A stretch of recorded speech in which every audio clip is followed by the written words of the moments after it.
자, 유다가 멸망하기 전에 직전에 하나님께서 끝까지 남은 자를 남겨두시는데 그 중에 우리는 예레미야의 믿음, 남은 자에 대한 이제 은혜를 함께 나누고 있는데요. 오늘은 세 번째입니다.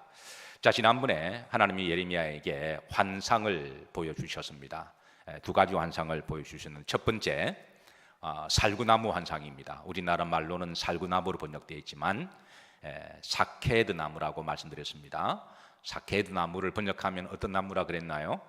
아몬드 나무라고 했습니다. 그래서 옛날에는 번역에 좀 오역이 있어서 살구나무로 번역했지만, 그래서 앞으로 여러분 우리 영일 성도님들은 이제 본문을 읽을 때에 또 성경에 이 사케드 나무를 살구로 번역한 부분은 의외로 굉장히 많아요. 출애굽기도 그러하고. 그래서 혹시 그런 부분이 나오면 여러분들은 이제 아몬드 나무로 기억하시고, 조금 더 수준이 높으신 분들은 히브리 원문인 사케드 나무로 그렇게 생각하시기를 바랍니다. 이 첫 번째 환상 너무나 황홀한 환상이었어요. 그러니까 왜 그러면 이 사케드 나무를 이 영어로는 아몬드라고 번역했고요, 우리나라 말로 살구나무를 했냐? 우리나라에는 당시 이 아몬드 나무가 없었죠. 사케드 나무가 없었기 때문에 그래서 비슷하게 생긴 것. 근데 또 저 팔레스틴 지역에는 또 살구나무가 없습니다. 지역이 달라서. 근데 이제 번역을 하다 보니까 비슷하게 생긴 나무로 번역을 하다 보니까 이 사케드 나무를 이제 살구나무로 번역했는데 생긴 거는 거의 비슷해요. 지난주에 사진을 보여줬지만 마치 벚꽃이, 큰 벚꽃이, 하얀 벚꽃이, 그리고 그 가운데가 좀 빨간 오렌지 컬러도 있고, 이것이 활짝 필 때는 이게 얼마나 보기 좋고 황홀한지 몰라요. 그래서 생긴 것이 이제 살구나무와 비슷해서 그렇게 번역했습니다만은, 그래서 하나님 이 환상을 보여주시면서 예레미야야, 내가 무엇을 보느냐, 이 말은 주의 깊게 보라고 하는 말씀이죠.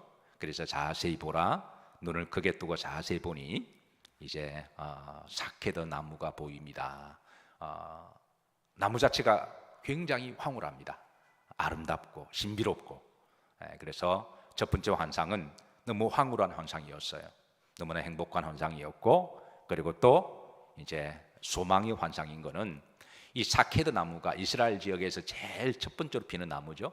이제 봄이 올 때 추운 겨울이, 영적으로 깜깜한 겨울이 지나고 이제 하나님의 새로운 시대가 옴을 밝히는 봄이 시작되었을 때 첫 번째로 꽃을 피우는 나무가 사케드 나무죠.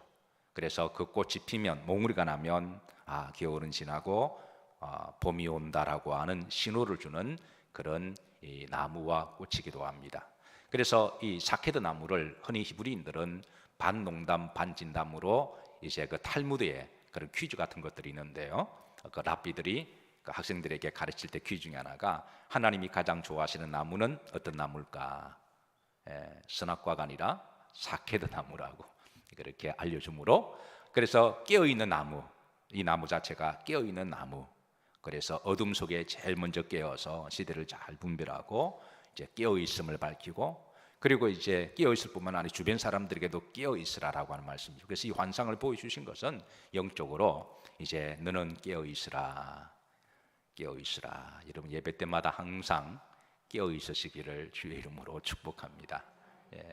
저도 한때 지나고 보니까 그 예배 시간에 잠이 좀 왔던 것 같아요. 솔직히 말하면. 근데 그 잠 오는 게 너무 하나님께 죄송하고, 또 다른 사람 몰라도 누구는 알아요? 누구는 알아요? 이 성가대도 압니다. 앞에서 쫙 보니까 눈이 몇 개예요 이게 지금. 성가대에서도 보이는데 제 눈에 왜 안 보일까요? 그래서 목사님께 죄송하고, 그래서 졸면 말씀이 와서 뺏어가잖아요. 그래서 한때 저도 고민이어서 한때 이 문제를 가지고 당분간 하나님께 열심히 기도한 적이 있습니다. 하나님, 제가 예배 시간에 좀 잠 오지 않게 해주세요. 그래서 제가 정말 진지하게, 정말 저도 연약한 부분이 많이 있어서 그래서 한동안 이 문제를 놓고 기도했는데요, 근데 언제부턴가 사라졌습니다.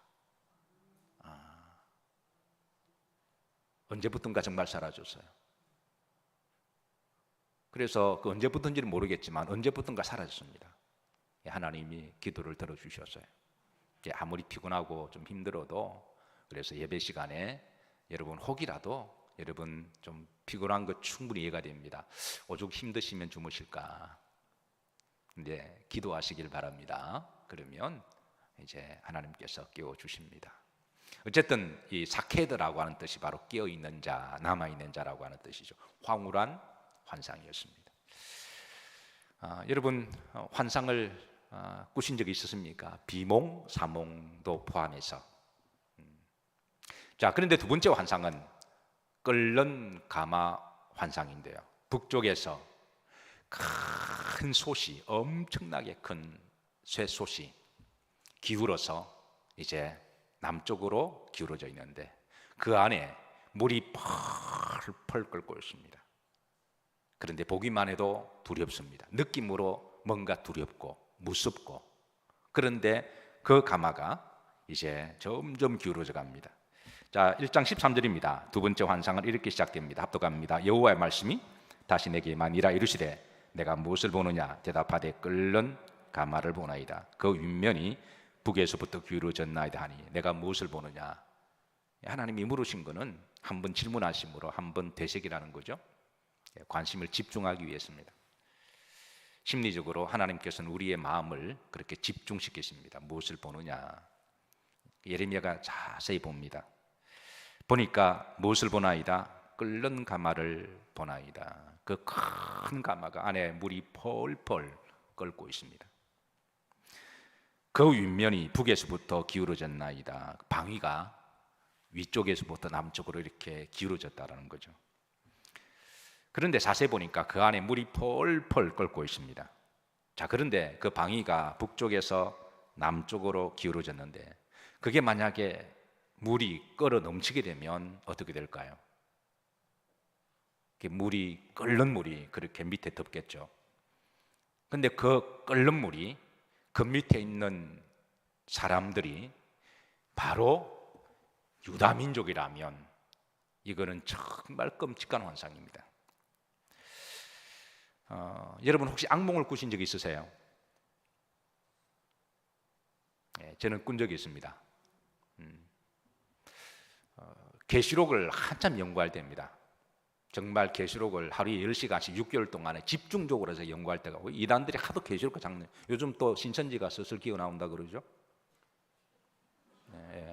바이러스가 이제 조금 물러가고 활동을 하니까 오늘 제가 또 문자를 받았습니다. 어느 교회 저 관악 쪽에 목회하는 15기 감리사님 동기인데 긴급 기도를 제목을 보내주셨어요.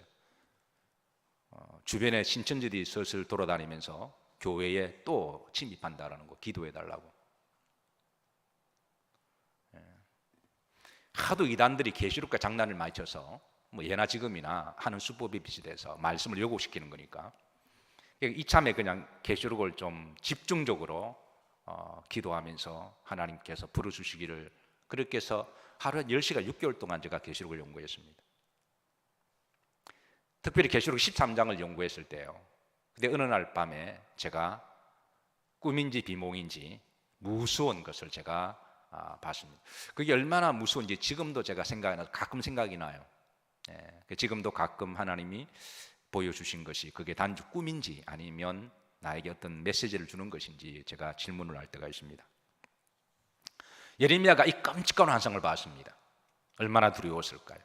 얼마나 무서웠을까요? 첫 번째 환상은 정말 황홀한 환상, 역사의 어둠이 짙었지만 하나님의 심판대가 가까웠지만 그래도 하나님이 살구나무, 아무노나무, 사케드 나무처럼 꽃이 활짝 피어서 그 깨어있는 자들 하나님이 지키시고 보호하신다는 것, 그리고 우리들이 바로 그런 남은 자가 된다고 하는 것, 이 얼마나 소망의 환상인가요? 근데 두 번째 환상으로 완전히 반대되는 환상이에요. 펄펄 끓는 물이 그렇게 부어져서 데이기만 한다면, 저희 어릴 때만 하더라도 보일러 시설이나 뭐 이런 보온 시설이 잘 되지 않아서 그때는 다 갓난한 때죠. 그때는 연탄불을 가지고 보온을 대체했던 시절이 있었습니다. 옛날이요 생각하시는 분 손 들어 보시겠어요? 지금은 참 살기 너무 편했죠. 지금은 뭐 전기 걱정, 보일러 걱정, 귀뚜라미가 알아서 다 하지만 옛날에는 여러분 정말 연탄불 가지고만 살았던, 그래서 그 연탄불이 아까우니까요, 그 부엌에 그 연탄을 이렇게 하고, 여러분 많이 하셨죠? 그 연탄, 시커먼 연탄 옮겨서 맨날 구멍 맞춘다고 궁뎅이 돌려가면서 이렇게 보고, 그거 잘 맞춰야 돼요. 그것도 기술껏 맞춰야 오래 타고, 그것도 이렇게 이제 꺼지지 않으니까.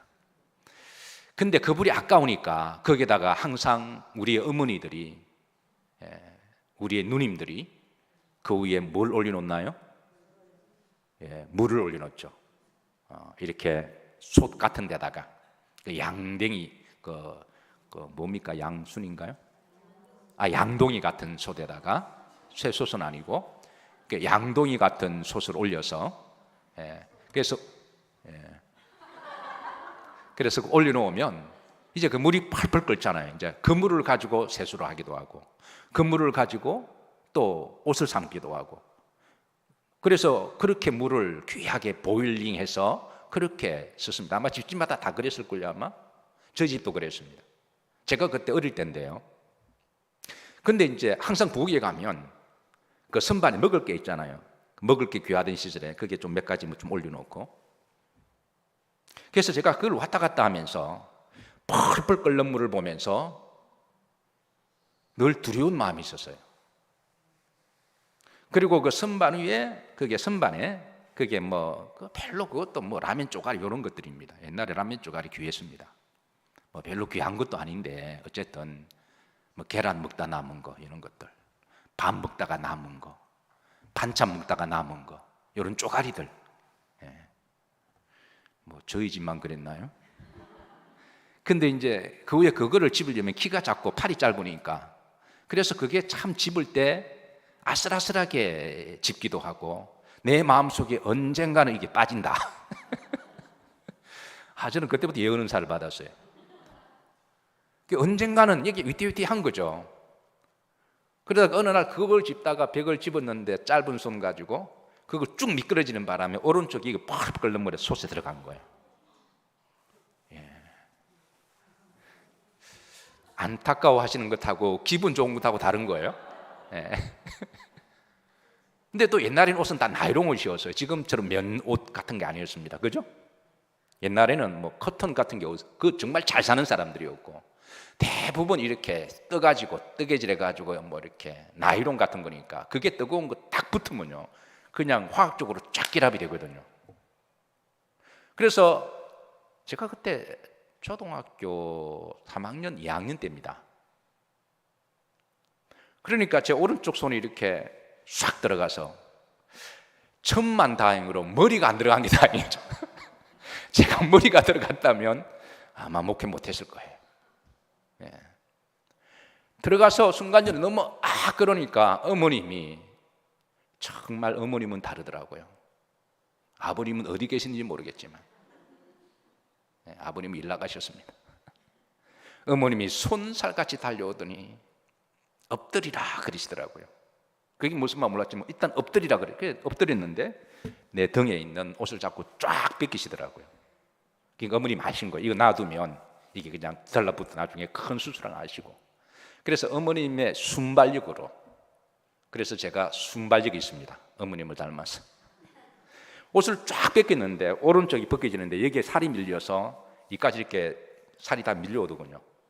밀려진 살에서 나중에 부풀기 시작하는데 축구도 하도 될 만큼 이렇게 살이 이렇게 부풀어 올라오더군요. 그래서 제가 한 몇 개월 동안에 기부스를 하고 다닌 적이 있습니다.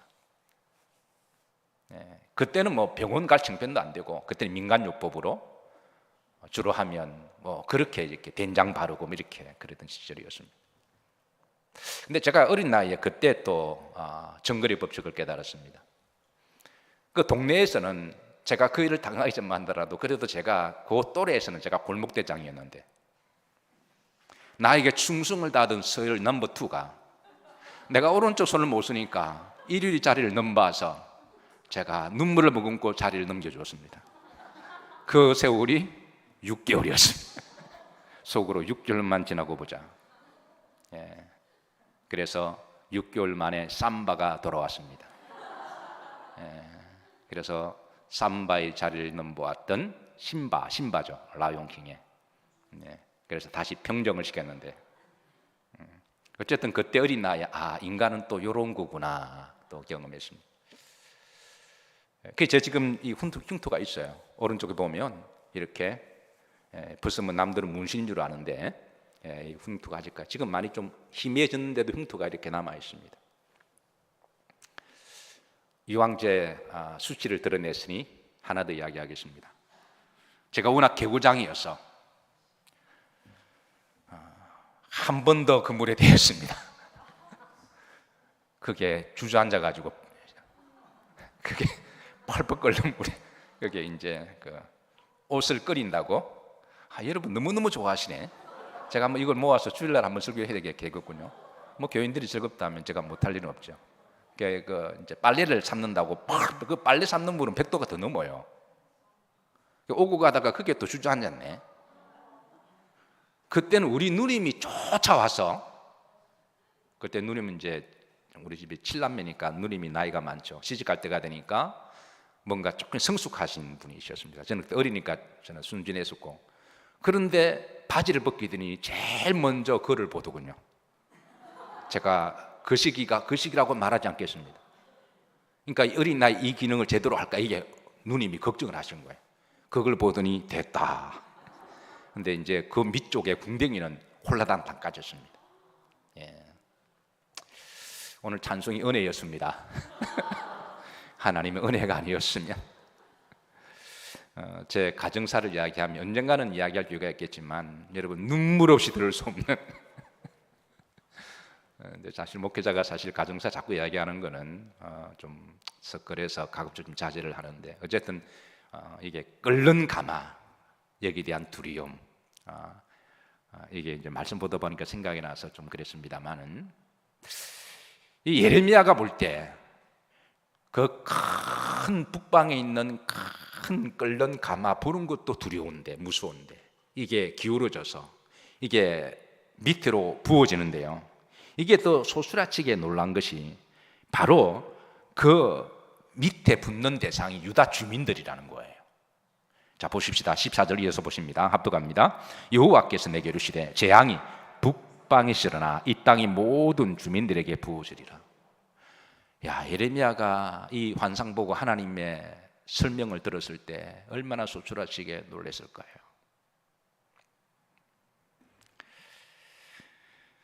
하나님께서는 15절에 좀 더 그 가마에 펄펄 끓는 가마의 의미를 풀어주세요. 15절 이어서 봅니다. 내가 북방 왕국들의 모든 족들을 부를 것인즉 그들이 와서 예루살렘 성문 어귀에 각기 자리를 정하고 그 사방 모든 성벽과 유다 모든 성읍들을 치리라. 여호와의 말입니다. 그러니까 그 북방에 펄펄 끓는 쇠 가마는 바로 바빌론 제국을 의미하는 것이었어요. 바빌론 제국은 펄펄 끓는 가마와 같은 나라입니다.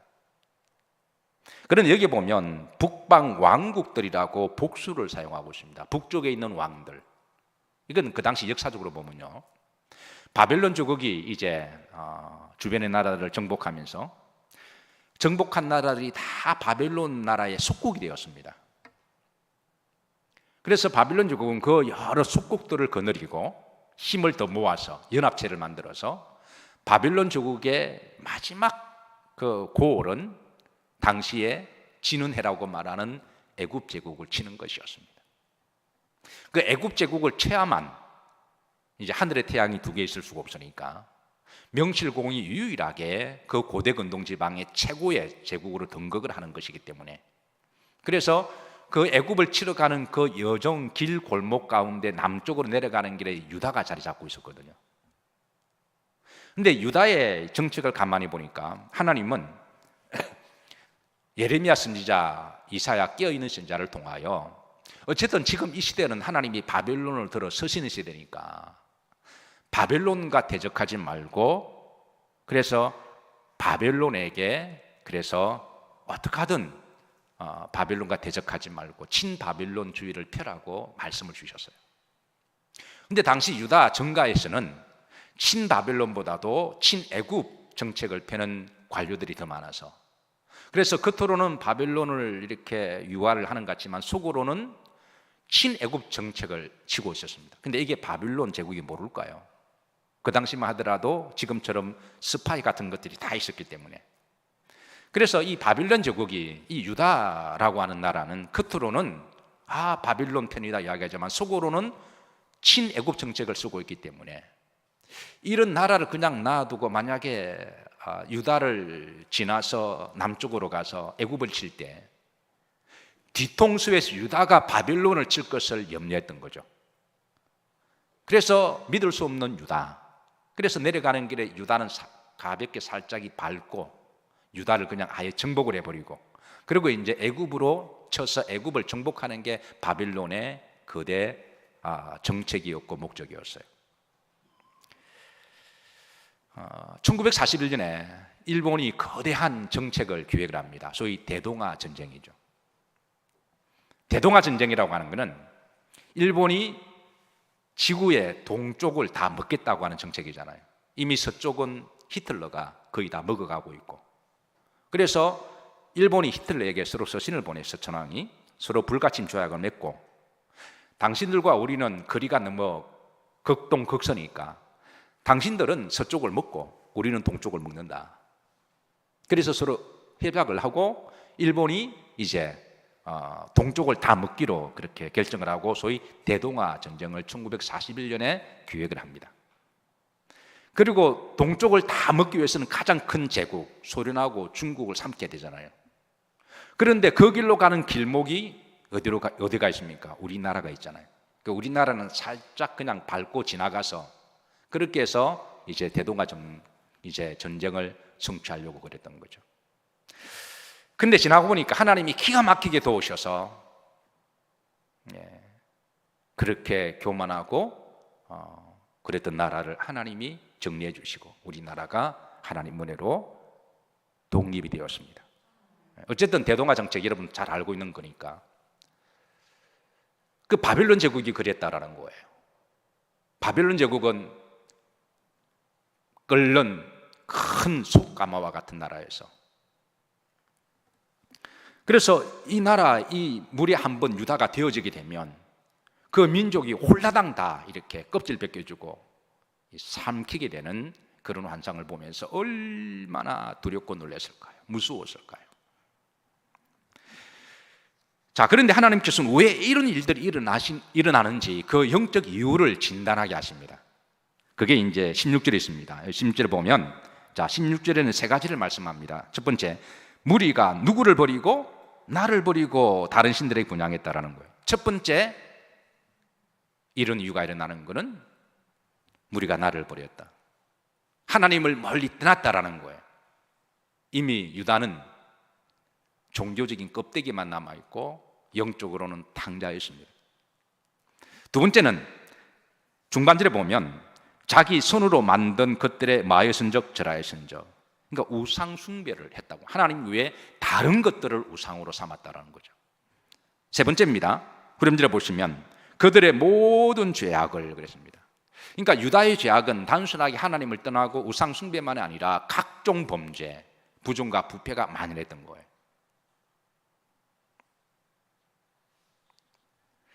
하나님은 이런 유다를 벌하시기 위해서 한 시대의 바벨론 제국을 잠깐 막대기로 사용하시기로 하신 겁니다. 그런데 하나님은 앞으로 이런 시대가 온다고 할지 이건 피할 수가 없다. 큰 끓는 가마가 유다를 부을 것이다. 이건 엄청난 두렵고 무서운 그런 환상인데요. 그런데 그런 시대가 올지라도 하나님은 남은 자들에게 주시는 말씀이 있습니다. 자, 그게 바로 이제 17절입니다. 총 하나님께서는 여기에 이제 네 가지를 주시는데요. 첫 번째 17절에 보십시오. 합독합니다. 그러므로 너는 내 허리를 동이고 일어나 내가 내게 명령한 바를 다 그들에게 말하라. 그들 때문에 두려워하지 말라. 내가 그들 앞에서 두려움을 당하지 않게 하라. 일단 17절 세 가지를 말씀합니다. 허리를 동이라. 허리를 동이라. 이 말은 전형적인 히브리인들의 관용 어구인데요.